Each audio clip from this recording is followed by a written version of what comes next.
L'orgueil est un défaut qui a l'art de nous faire oublier qui nous sommes réellement.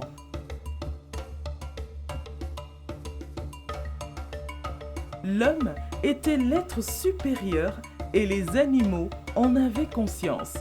L'homme était alors craint de tous les animaux. Dans la savane, le singe s'en vantait parce qu'il faisait partie, selon lui, de la même famille que l'homme. Et souvent, pour embêter ses camarades, il avait pour habitude d'imiter les hommes dans la seule intention de les effrayer. Mais un jour, les animaux décidèrent de donner une bonne leçon au singe. Ils décidèrent de lui tendre un piège. Par une matinée fraîche, alors que le jour venait de se lever, le singe était encore affalé dans sa case. Il venait à peine de se réveiller et ruminait dans son malicieux cerveau un nouveau moyen pour encore une fois embêter les animaux. Il finit par se lever, prêt à commettre ses méfaits. Qui allait-il importuner cette fois-ci? La hyène? Le coq? Le hibou? La tortue? Ah non! Il avait déjà eu la pauvre tortue la veille. Le singe y réfléchissait quand soudain il remarqua une imposante ombre assombrissant sa case tout entière. Celui-ci le fixa du regard d'un air pas très rassurant. Le singe prit alors peur et voulut s'échapper.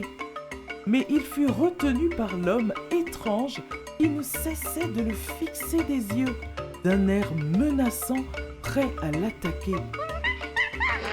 Le singe supplia alors l'homme étrange de lui laisser la vie sauve et qu'il était même prêt à faire tout ce qu'il désire. L'homme étrange, sans se faire prier, s'en donna à cœur joie. Il ordonna au singe de désherber les plantations de tous les animaux de la savane, ce que le singe fit.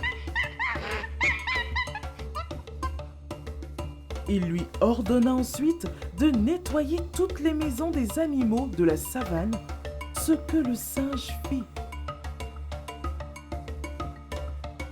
Il lui ordonna ensuite de nettoyer toute la bouse des éléphantaux que ceux-ci répandaient un peu partout dans la savane. Et ainsi de suite, la liste des corvées s'éternisait.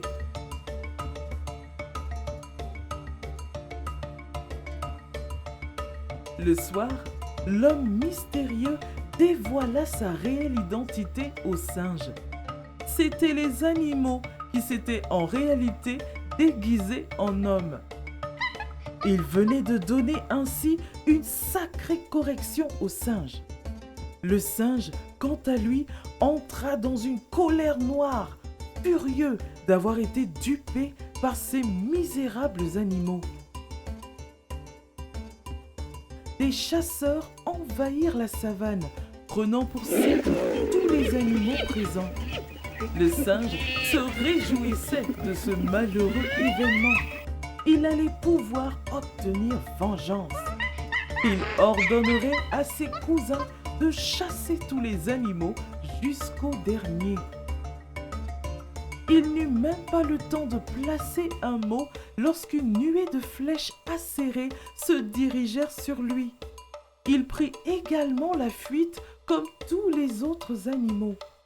Les hommes ne faisaient donc aucune différence entre les animaux, singes ou pas singes, tant que ceux-ci représentaient du gibier à leurs yeux.